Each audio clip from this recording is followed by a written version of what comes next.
I'm back with another case study to show you if you have $3 million when you can retire early and how much you can spend. Now, some of you will leave comments like this on my videos, and you can see right here, you are inside of my YouTube channel. You can see these are the comments I've not responded to yet. This was left 56 minutes ago on my video that says, can I retire before 60 with 2.2 million? And this person says, answer to title. Yes, a reasonable person wouldn't even ask that question. So guys, I get some people that leave some interesting comments. Let's just put it that way. Some people go, what do you mean? Of course they can.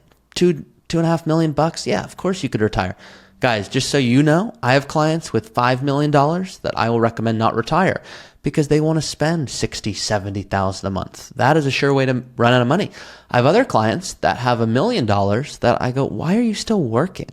And they're like, well, you know, sometimes online I'll see a video that says I need $1 million or $2 million to retire, so I get a little nervous. I go, that doesn't apply to you because you have a pension and Social Security and rental income and inheritance. And so we don't want to rely on inheritance, but if it's going to be there, let's at least factor it into the plan as a consideration. So the point here, retirement is not about $1 million or $2 million or $5 million.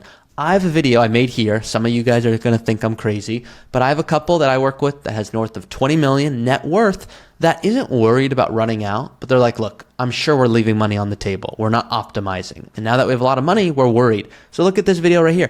$20 million, are we worried? And I have other videos for people that have 750,000 or 500,000 going, hey, when can we retire?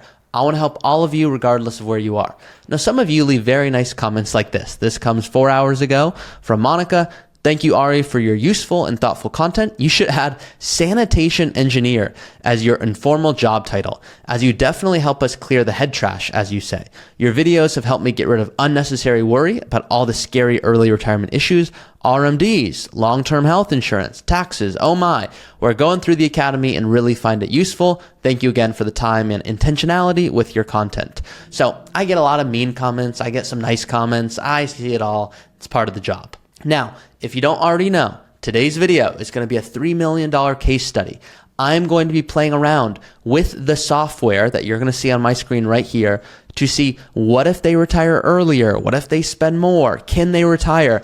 The disclosure is yes, this couple is in their early 50s. They're 53. They've got 2.7 million bucks. They've got separate cash. They've got a mortgage. They can retire early, but they're wondering, hey, if we work longer, can we spend way more and have a way better retirement? Or does it really not make much sense to keep working because we can already do what we want to do? That's what today's going to be about. If you want to play around with the same tool I'm showing you, you can see it. This is called the Early Retirement Academy. This is what was mentioned in the other comment where you can go through and access for just one time. There's no subscriptions. Go play with the software. Now, let me be clear. This is no one-on-one guidance that comes with this. There is no, should I say. This is just you want to play around with the tool, follow the videos, build your own plan, be my guest. If you're like, look, I want to work with you guys on an ongoing basis, you can, of course, go to the description of this YouTube video, click below, and you can see where to apply to work with us. But I tell a lot of people not to work with us because it doesn't make sense. It's about when you're generally 1 to 3 years out from retirement going, I want to now optimize. I need help. If you're 5, 10 years out from retirement, like, look, you can pay us, but I don't really think it's worth the fee. I know it's not always, some people don't love when I say that, but it's just the truth. And my parents were burned by 4 advisors, which is why I am an advisor today. So we're going to get into it. My name is Ari Taublieb. I'm a certified financial planner. I'm the host of the Early Retirement Podcast, and I'm the vice president here at Root Financial Partners. Now we're going to hop right in, but please know that 3/4 of you watching this right now are not subscribed. And if you're not looking for guidance on tax optimization and healthcare and investing and withdrawal strategy and things like that, don't subscribe. You're not going to like this channel. If you're like, no, this is what I'm looking for. I want more than just should I rebalance. I want that next level optimization. I invite you to subscribe for more content just like this. So let's meet the couple, 56, 55, a child who's 20 years old. They've saved and invested well. They've been maxing out their 401k. They've got 200,000 bucks in a checking account. You can see they have a 401k, and you can see this 401k is nearing $3 million, and they've got a superhero account. That's a brokerage account. It's no tax benefits from it. That is just going to help you retire earlier if you are not 55 or 56 or 57, where you can't use the rule of 55 or you're not 59 and a half. Now, some of you are like, what did you just say? The rule of 55 says if you want to retire early and you can't touch money till you're 59 and a half, just like John thought here. Well, the truth is he can. He can actually tap in at 55 as long as you retire in the year or later that you turn 55. Now, don't make the mistake like John was about to, which was, I'm going to retire and pull from my 401k.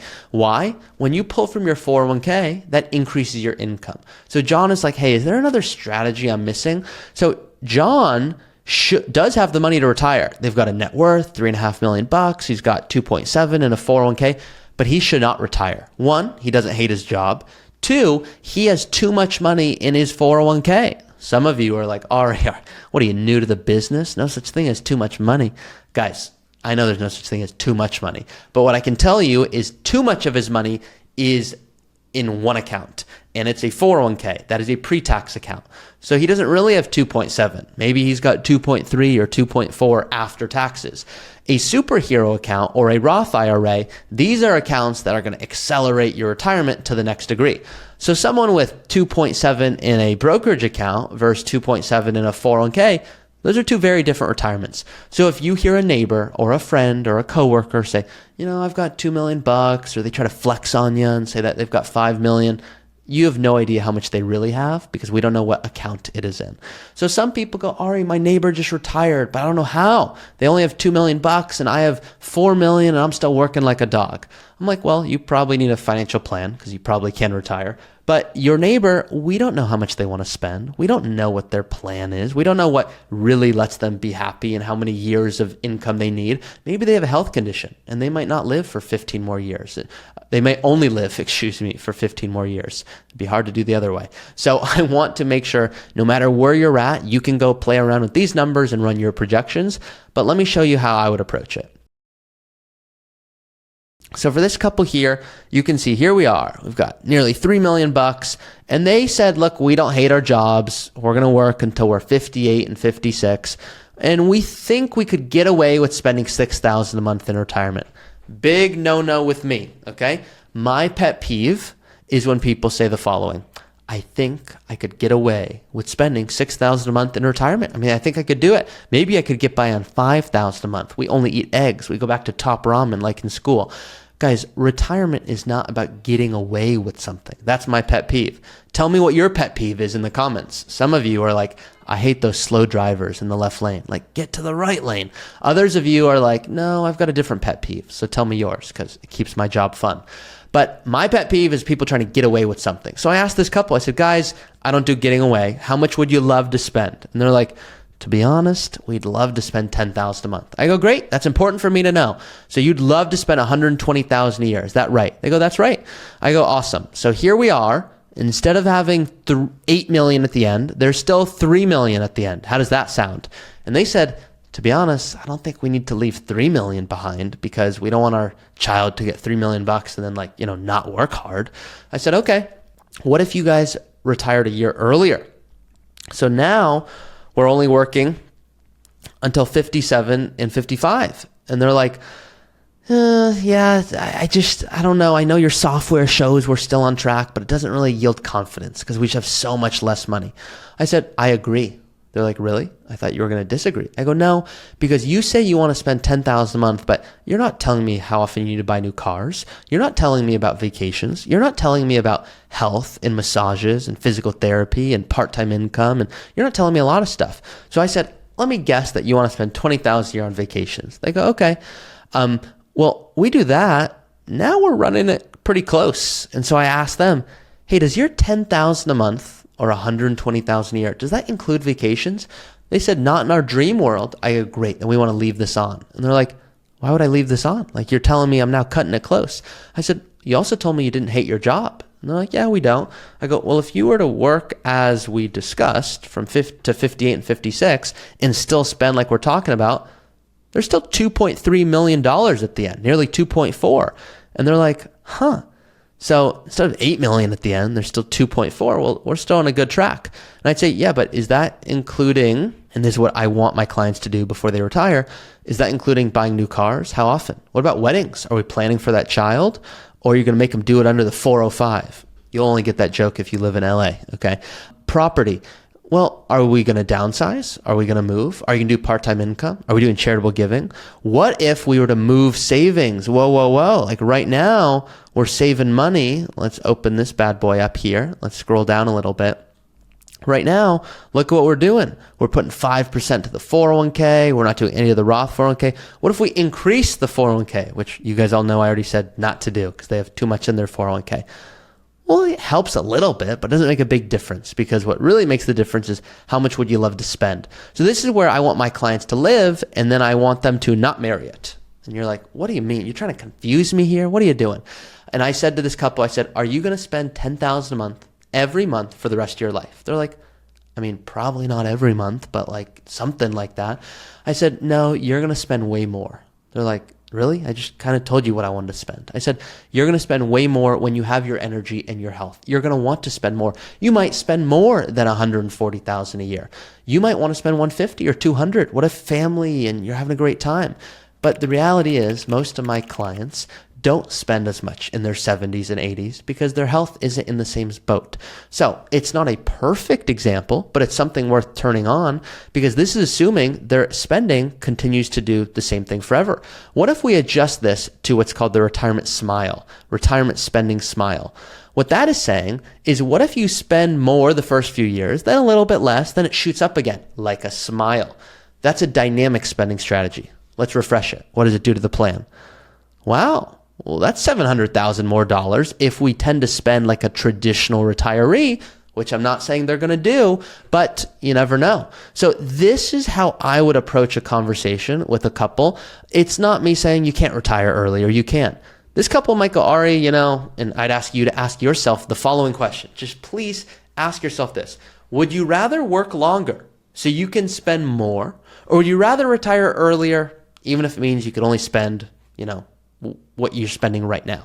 Like, what if this couple said, Ari, we don't want to spend $10,000 a month. I told you $6,000 a month is more than okay. And vacations at $20,000 a year and one big vacation, we're good. I'd say, well, you know what you should consider doing? You should stop working right now. And they're going to be like, what do you mean right now? Are we really able to do that? I go, yeah, there's going to be less dollars, 2 million fewer dollars, but you told me that $6,000 a month and $20,000 on vacations does everything you want and more, and you're still on track for 6.3 million. So I tell them, I hope you spend vacations at least not 4,000, but at least 40,000 a year, because you told me you didn't want to die with this amount of money. So I want you to run these projections and start to get a sense as to what you're on track for. The next level to this is to then connect it to the tax strategy. And that's what I focus on a lot of my videos, because I want to make sure if we're looking at doing what are called Roth conversions or all these different strategies, that we are optimizing, because you click a few buttons and it actually tells you not to do it. 500,000 fewer dollars. You click a few other buttons and you can move different things along, and it's going to be like, oh my God, 2 million fewer dollars. Don't do anything. And then what if we, and I'm just showing you this last minute because I don't want you to make this mistake. Some people go, Ari, I told you I am going to work till 58. I told you I'm not miserable. I only want to spend 20,000 on vacations. This is what I'm on track for. I said, great. I'm cool with that. You're on track for $8 million. Let's go to your tax strategy and let's see what it says. And we'll go to their fancy tax strategy and we'll play around with a few of these buttons here, which I've done and I'll do on other videos more for you guys. But if you were to refresh this, just hypothetical, what it will say is you'll have 300,000 more dollars. So some of you are like, wait a second. You're telling me I'll have 300,000 more dollars through just like good tax strategy? I go, that's right. And some people go, well, I'm going to keep working then. Because if I keep working, what about this? What if I keep working? Can I have more tax-free dollars at the end? What if I work until I'm 62 and I make my wife keep working? I mean, I know she hates her job, but she won't hate it once I tell her about the tax strategy. Well, guys, what if you do amazing tax strategy? Look at this. Do you guys remember what it said before? It said 200,000 more. Now it says 2.6 million more. Do you know why? they are not retiring earlier, which means their money is going to keep growing, which means their 401k will be even larger, which means their required minimum distributions will be huge, too big. And the point of the argument here, no one's ever come to me and said, Ari, I'm so glad we did the nth degree of Roth conversions. Like, that's what, I just love it. You did such a great job. People go, Ari, I'm glad that I retired earlier and I got more time with my family and my friends because I don't want to have 12 or 11 million dollars. So I encourage you to play around with this and determine, hey, what are you on track for? Can you retire right now? Can you retire in 3-4 years? What if you have a concentrated stock position? What about RSUs? What about insurance? How do you think through everything? This, of course, is what we love to do. So check out the description of this episode if you are looking for more guidance like this. I hope this was helpful.